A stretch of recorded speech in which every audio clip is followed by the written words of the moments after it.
Hello, fabulous friends, fans, and superstars. Welcome to your horoscope for the week of July 30th, 2017. I am your astrologer, Nadiya Shah. Thank you for being here. And what a week it is. It is very exciting this week.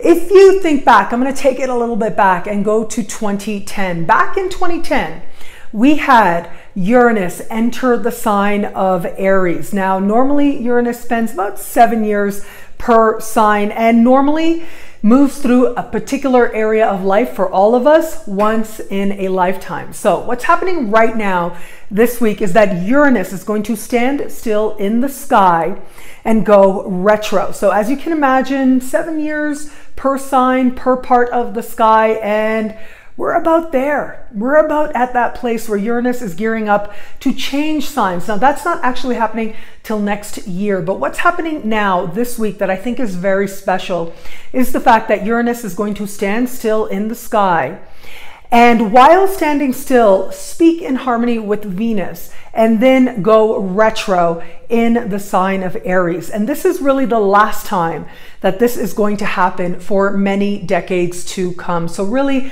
this is a once in a lifetime, last time in a lifetime that something like this is going to happen, where we get to understand and we get to really incorporate some of the inner clarity and inner changes that Uranus has been encouraging each of us to go through. Again, in at least one area of life, all of us have gone through a personal revolution, have gone through an opportunity to become more aware and to become more authentically ourselves. One area of life probably has felt a little bit not necessarily stable. Uranus is not about stability. Uranus is very much about shaking things up. And wherever Uranus moves into a particular part of your sky, it represents a time where we are asked to really shake it up. We're asked to really change things up.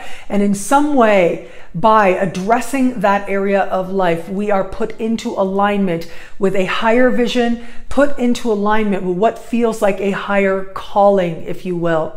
So now, here it is. We are at the last, what astrologers call stationary retrograde in the sign of Aries. And so all of us are set to have some personal revelation, some insight that can change just about anything. And it initiates a period of months of reflection as we focus more on the inner change that we wish to be and that we wish to experience in our world and in the world at large. The fact that Venus is intimately involved in this moment of Uranus stationary retrograde tells me that love is somehow part of our personal revelation, our personal revolution, and the period of reflection that is set to begin. So Uranus will be retrograde for a few months and then we'll go direct. And next year we'll march right into the sign of Taurus before he's retro again. So this is a very powerful time. I'll be here to talk about it every single step of the way. But really, if you are one of those people who thinks that love has forgotten you, if you are one of those people who thinks that whatever you consider the most beautiful things in life have forgotten you, this could very well be part of the awakening that finds you now. So right after Venus speaks with Uranus, Venus will change signs. Venus moving into the sign of Cancer is very good for all of us. It's very good for water signs, earth signs as well, work very well with this energy. But I would also say that this puts a focus on love of family, love of country, love of home. This tends to be a time when we are thinking more about beautifying our homes and improving our relationships with family members, especially family of origin members. I do think that this can be a really good time for those of you who work from home or work with homes to feel an added sense of blessing and an added sense of abundance as well as Venus moves into the sign of Cancer and will stay there for the next few weeks. Finally, this week, if all that wasn't enough, we have a very rare continuation and really culmination, if you will, of an ongoing series of conversations. Jupiter entered the sign of Libra last September and late last year started to make certain connections with some really big power players in the sky. Mainly the standouts are Pluto and Saturn and Uranus. So Jupiter's been dancing with these planets since late last year. Now things are coming full circle. Now things are coming to a culmination. And it begins with Jupiter speaking with Pluto. This particular configuration does suggest to me that all of us in at least one area of life, especially wherever your Jupiter is moving through right now, is speaking to us about where it is that we really need to be honest with ourselves, where it is that we're going to get rid of the superficial, get rid of the superfluous, and focus on the things that truly matter. There is a level of commitment, a level of determination that can happen with this energy, a determination to bring about our greatest blessings. So where is it that you've been a little bit distracted from creating the best things for yourself? Where is it that you've been distracted in terms of getting off track with the things that you know make you happy, make you at peace with yourself? Well, Pluto reaching its last exact connection with Jupiter is going to help us to get back into alignment with a greater sense of gratitude, a greater sense of blessings, and will help us to commit to the path that we know, regardless if it's a hard path, will help us to commit to the path that we know is the path to greater happiness, greater joy, and greater healing as well.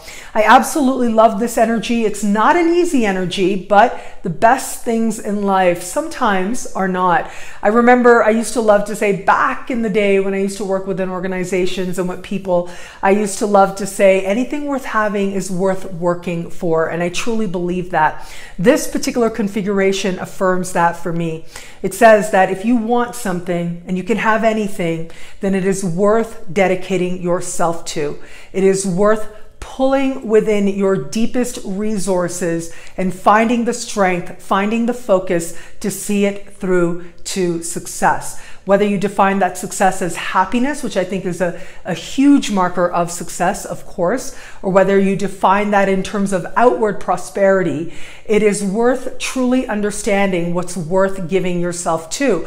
But this can also be a time when we realize that we've been giving ourselves wholeheartedly, completely to a path that really is not the exact path or the exact way towards what it is that we truly want. That's why sometimes honesty can be hard.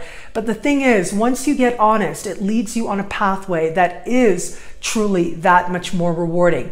And Jupiter does love rewards. So this is the beginning of some of the best that Jupiter moving through the sign of Libra, moving through a particular area of your life is set to promise you. If you are so inspired, you can rewatch the Jupiter specials. I hope that you will. I hope that you love them. And those Jupiter specials that I posted last year, right now is when those lessons, those opportunities are especially magnified for you in your individual journey. What I love about this week is that love does free us. Love brings us joy and happiness and surprises. And at the same time, we are digging deep to ensure that we make the most of the opportunities presented now. Well, thank you so much for watching. I'm so grateful for it. Please like, comment, subscribe, share, thumbs up. It means so much. You can get an extended look at your sign for this week by logging on to nadiyashah.com or astrofabulous.com. Sign up to be one of my superstars. Superstars get instant access to exclusive video scopes for their sign or for all the signs if you want by logging on to astrofabulous.com or nadiyashah.com. This week I focused a lot for each sign on Uranus and what Uranus standing still means for you. And I talked about Venus speaking with that Uranus, and I also focused on that rare and powerful configuration between Jupiter and Pluto for each of the signs. So I hope that you check it out, and I look forward to meeting you in the superstar space so much. Of course, I just want to mention, I'm giving you a little bit of a heads up. Coming up September 1st, it is my 11-year anniversary as a full-time astrologer. 11 years since my website launch. Has been an amazing journey, and every year for my anniversary, I like to offer special things. So the thing is, though, there are going to be like coupon codes to take advantage of some of the special things that I will be offering. So I would encourage you to join my newsletter. You can go to nadiyashah.com, scroll down and sign up there, enter your email address, sign up there, because it is only going to be through the newsletter that those codes are going to be available. And I hope that you love the surprises. I know it's like a month away, but you and I both know you snap your fingers and you are there. So a little bit of a preview, a little bit of a heads up, stuff I'm working on, but I'm very excited about. So I hope that you will join my newsletter, and I look forward to continuing to share with you 11 amazing years so far. 11 is a really good number in numerology. Like in my own life, I really like making videos on astrology, but in my own life, I do love numerology. I do love tarot as well. So I use these as part of my personal spiritual practice, but I know that 11 is a great number. 11 is one of those master numbers, they call it, right? So I'm looking forward to a really amazing next year of what I do. And so that is going to kick off September 1st. I tend to have like 24-hour special things happening. So I hope that you will check that out. Also, you might have noticed a different background because I'm in Mexico City at the moment, and I absolutely love it. So, you know, Mexico, I've been talking about Mexico since 2012 with you guys. And Mexico really is, it just feels like home. Like as soon as I arrive, I'm at the airport and I just exhale and I feel like, oh my God, I feel at home. It's incredible. I love being Canadian, but it's really cool to be in Mexico, and Mexico City is very, very special as well. Friends and fans have been reaching out. So yes, if you guys want to do something, if you want to hug, if you want to meet somewhere and have a moment, I would absolutely love that. So please do reach out, use the contact form on my website, nadiyashah.com. And if you want to keep up with my travels and my journeys and different interesting things that I see, check me out on Instagram, Nadiya_Shah at Instagram. I look forward to meeting you there. I look forward to meeting you on Instagram, in the superstar space, Mexico, wherever in the world I am. It's all good. And I am so grateful for you. And I am so grateful for this moment with you as well. Well, thank you so much for watching. It'll be a great week. Enjoy.